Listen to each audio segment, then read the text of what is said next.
One thing I do recall on the trip that Alf described is a bunch of us guys had been told that real tough miner guys used chewing tobacco.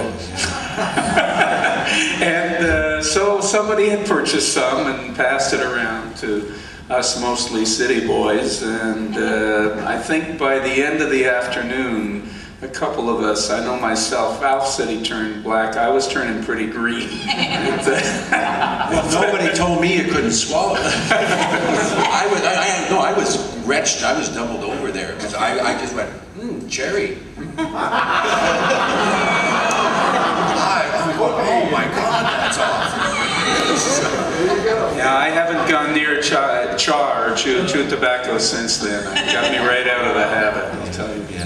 But there was a real interesting feeling working underground. I don't know, for all I know, this is Pennsylvania here. Some folks in this room may have been, or their family may have worked in mines and stuff. It's sort of a funny feeling to think that you have 2 miles worth of rock above your head, and ocean, and then water, an ocean. Yeah, it's more of a thing it does to your head than but it was tiring in a funny sort of way too.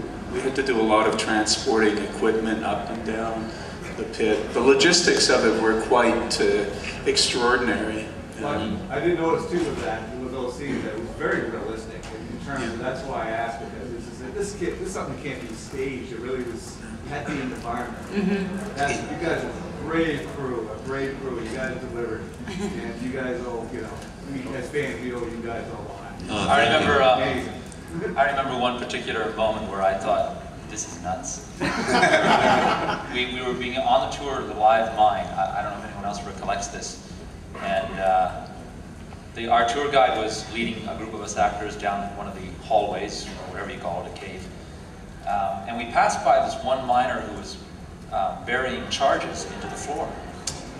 And I guess he was doing that to clear for the tracks, to lay down new tracks for the rail car, whatever. So we walked past him, and then at one point we heard this loud whistle down the hallway, and we all turned around. We could see this guy's light still lighting up, and then it disappeared. And then I heard it, boom. And then the guy said, okay, wait a minute, wait for it. And we're standing in the hallway, and suddenly, like I really felt the explosion come down the hallway, and that's when I thought, I'm not sure I want to do this anymore. It was pretty wild. Wow, that's incredible. Well, the nice thing is that, like, even those that never had a scene in the mine, George wanted so much for us to have that experience that people like the Carl Moran, who played Dave, who I don't think had a scene in the mine, and myself got to go on that trip. And Keith and Alf were right online with me there. And I remember this giant rock landed, and Keith was a little nervous. Keith, who's not with us anymore, it was just a tremendous guy to work with. And Keith played Hollis, just a reminder. Yeah. But it fell, and I think it must have been like 20-pound rock, just a coal hit like right in front of his boot, and he went, did you see that? and then we walked, and then there was another miner there, and these are all like place boys and Nova Scotia guys. So either Nova Scotia or Newfoundland. He was, well, did anyone ever tell you this is heaven, by because if they lie and it's hell? And that was my big memory of going down to the face, and also the way how much energy we didn't have coming back up. It was incredible. It was, and we were only there for 3 hours. Another aspect of that, filming down there, to that claustrophobic feeling that you might have felt, was that we weren't allowed to use industrial lighting. We only could use 60-watt bulbs because of the methane threat. So even the lantern that I had on my helmet was supercharged because it was used to light some of the scenes. And I had to tilt my head in such an unnatural way to light the actress or the actor that I was about to kill, that I walked around for 2 months like this. and George was quite adamant about tilting my head all the time.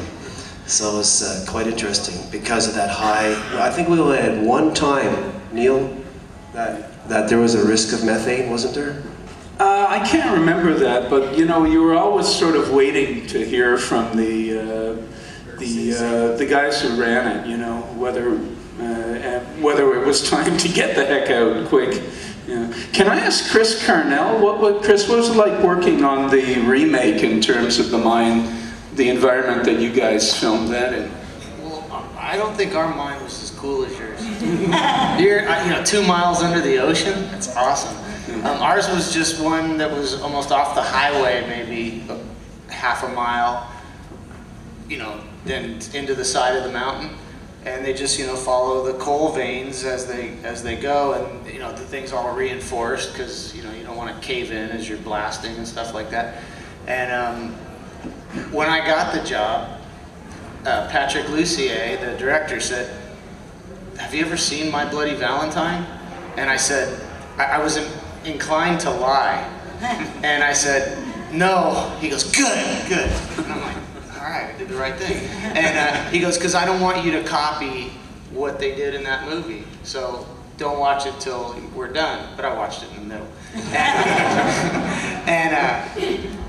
And he goes, "What you could do is study the way, if you want to look up old miners on the internet and stuff like that, look at the way their posture is and stuff like that.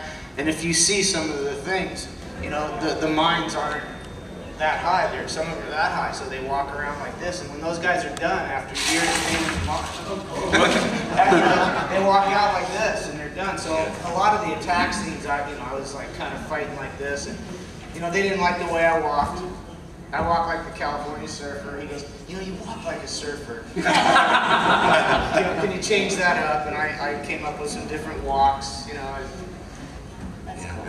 You can't be yourself, it's an acting role. Can I ask a question? Go for it, Tom. Does anyone know how to take a picture with an iPhone in the front row here? Anybody? Nobody knows how to take a picture. We can take a picture of me and my buddies up here. This is wild. This is the first time I've ever done anything like this. Well, we started to interrupt the proceedings. What we do at the end is we have everybody stand up and take a group shot together, and everybody take pictures. Oh, sure. Yeah. Do you mind if I add something at this time? For those of you, I just wanted you to know that for us, this has been such an incredible experience to have met most of you. But for the cast, this is the first time that we have been together and seen each other in 29 and 30 years. And it's, wow.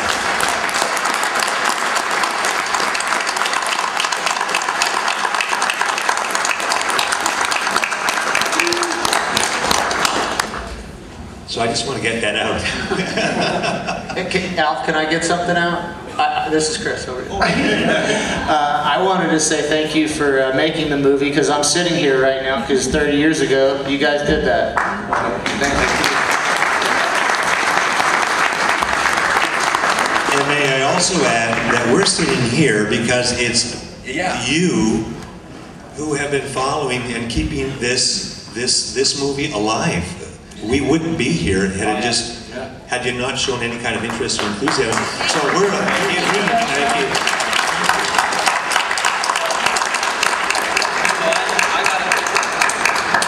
I gotta add that I joined Facebook, I think, early last year for the first time, and I had no idea what was out there in terms of a fan base for My Bloody Valentine. So within 3 weeks after signing up on Facebook, I get this Facebook email from somebody in Australia. And he asks, "Are you the Tom Kovacs in My Bloody Valentine?" Famous Tom Kovacs? Oh, yeah. You found me. And then he sends back this huge email, like, "Wow, I just love the movie," and da-da-da-da-da. And so that was my first hint. But I'll tell you, when the agent approached me about 2 months ago, and I know I've shared this with some of you who came up for autographs, when he told me, he says, "Yeah, you gotta come to this convention, and there's a lot of people that want to see you guys," and I said, "No way." And so I, like my colleagues here, have been blown away by the enthusiasm that you folks have for this movie. So again, thank you so much. Thank you.